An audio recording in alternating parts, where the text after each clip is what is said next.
Welcome to Technology and Education Today. I'm Richard Smith, And I'm Caroline Crawford. and today we are talking about digital storytelling, which is a technique used in K through 12 schools and also, interestingly enough, more and more in business for training. Caroline, what would you say is the essence of digital storytelling? Strangely enough, telling a story and using the digital means. Focused, succinct story. Okay, so what do I now have a focused, succinct story. What do I do with this focused, succinct story? Why is it necessary, and what possible value is it? So what is digital storytelling in general? Basically, digital storytelling is a way to get information across in a storytelling manner to other people, but within a very short, succinct manner. It can be merely a story, a framed story, or it can be more open-ended with questions, discussions coming out of it. But the primary focus is upon sharing information. Ever since, even before the cavemen, we have stories about... That would be cave people Okay, cave people. or cave dwellers. We've always shared information verbally, right? Right. We've always shared stories generation through generation by telling stories to each other.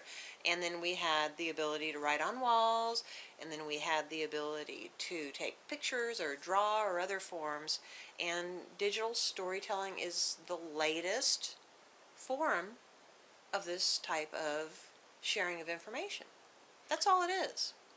Right, but we're not talking just about text on transferred over the internet. Aren't we talking about pictures or plays or something to that effect? Oh, absolutely. In artistic endeavor, you're sharing not only through the vocal means, but pictures, video vignettes, perhaps textual information, anything and everything to help support the story. Much like when you sit around campfires when you're growing up. I don't like camping, but that's a different story. Sitting around campfires growing up and you're sharing information, you're telling stories about when you were growing up and what happened last week and when your parents were young, the stories they used to tell, grandparents would tell. Even today, going to different conferences, you're sitting around with a bunch of people in the evening just telling stories to each other. It's a story. We are in a storytelling culture. Humans are naturally storytellers because they want to relate. So, digital storytelling within today's framework is merely changing the expectations. And by changing expectations, all I mean is within a digital venue. Okay, so in essence, I can either In essence, I can what you just said. if I can let me see if I can boil this down to about 4 or 5 words. So previously, when might want to teach somebody a particular concept or something, I could write that down within a textbook or something to that effect, and just let them read about it.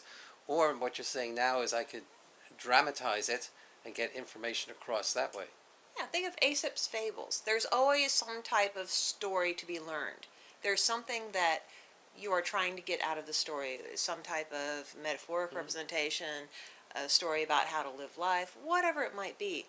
A digital story is basically that within a digital venue, not only through the verbal means, textual means, pictures, and as well as video.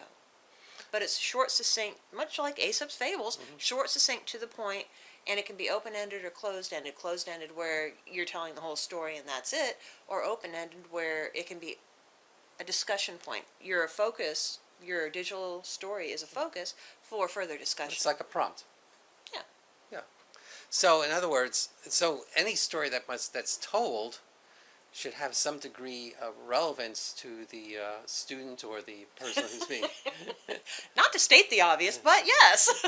Well, something to do with the subject matter, something to do, much as any story is told. You have the introduction, you have the middle section where, my goodness, things are happening, and then you have the larger story to be told, and the denouement, and then the conclusion. All that great stuff that you have in any storytelling adventure. denouement? Denouement. This is the bilingual section. English section. of the video. You have that nice little bell curve where you're starting out and then you're telling the majority of the information, and then the story is told and you're ending. So, well, then, Everything follows a flow. There's a natural flow to a storytelling process. okay, so as I understand it, if you are good, if you're a good actor or actress, then you could virtually tell, or you could tell the story on camera using digital means, Sure. just yourself, just Much like you and I sit here and chat. right, because we don't have a budget to have any pictures or anything like that. But, and then it can be enhanced with video, With video, with Pictures, pictures, different types of Right. textual display. but all that relate to The story the being story. told. Mm-hmm. so then we get into technical considerations. Basically, any photograph that you might use or any picture that you might use needs to be sharp. You can't put a photograph or picture which is not sharp up on the screen because it's going to be a distraction. It has the potential to be. And any audio that you're using has to be very, very clear. It should be. After all, this is a digital medium. Mhm. It's a visual/verbal medium, so understanding the audio is something of an important component. Well, but I say that it seems obvious, but many people are not uh, cognizant of the effect of the microphone on the audio that they produce. So, in other words, if you use the microphone that comes within your computer, the audio that you produce might not be as good as if you use a very highly sensitive separate microphone designed specifically to produce a high quality audio recording. Well, much like if you're using a camera that's a part of your laptop, let's say. Mhm. Probably that's good enough for a conference chat. Most likely that is not the best opportunity for a final product. Right.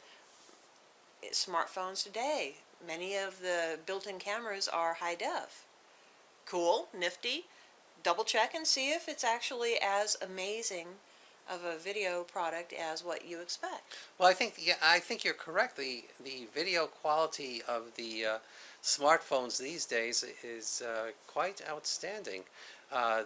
The As well as audio in many instances. Yes. It depends on the situation. Well, the audio, right. But the first thing is that in order to take advantage of that outstanding video capability, if you're telling a story, you need to remember to put that smartphone on some sort of tripod or something that's going to steady it, because there's nothing more distracting than a camera that's moving around, especially when you have some serious points to make, unless the movement of the camera is contributing to the understanding of the points that you're trying to make.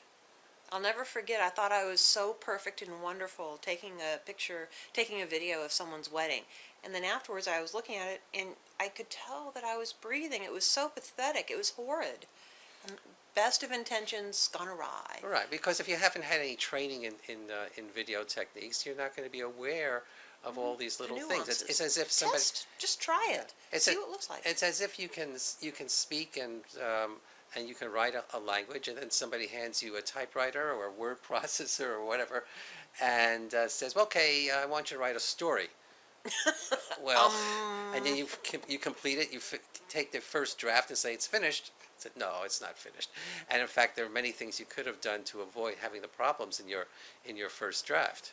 But it's very important not only within an instructional environment, but it's also vitally important within any type of adult meeting environment. What is the story you want people to remember? Think of a commercial whenever you're watching television or you're online and there's a little video snippet coming up. That's a digital story. They're selling a product, but it's still a story that you want people to remember. So it's a nice, very short, succinct venue in order to develop an understanding of how to develop a digital story. You're still telling a story. It may not be a half-hour event. It may be a 30-second to 1 minute, but it's succinct, focused, and one might imagine memorable. You're learning something, or else it's not there. Right. And you know what? The other thing that goes along with the use of the smartphones that you mentioned before is the audio that you can get out of them. If you move the smartphone away from you, it doesn't have the type of Capability. microphone in there to give you a really good audio presentation. So if you're going to use a smartphone, keep it fairly close to you, because otherwise you're going to sound as if you are in a cave or something similar to that. Think about when someone puts you on speakerphone using their smartphone. Same effect, right? It's like you're in a little cave. You can't hear them. It's a tunnel away from where you are. It's the same effect that you're going to get And with it'll- any type of video product. It'll distract from your Message. from your message. Well, I think we've exhausted the digital storytelling topic for today. For technology and Richard Smith. For technology and education today, I'm Richard Smith. And I'm Caroline Crawford. Bye.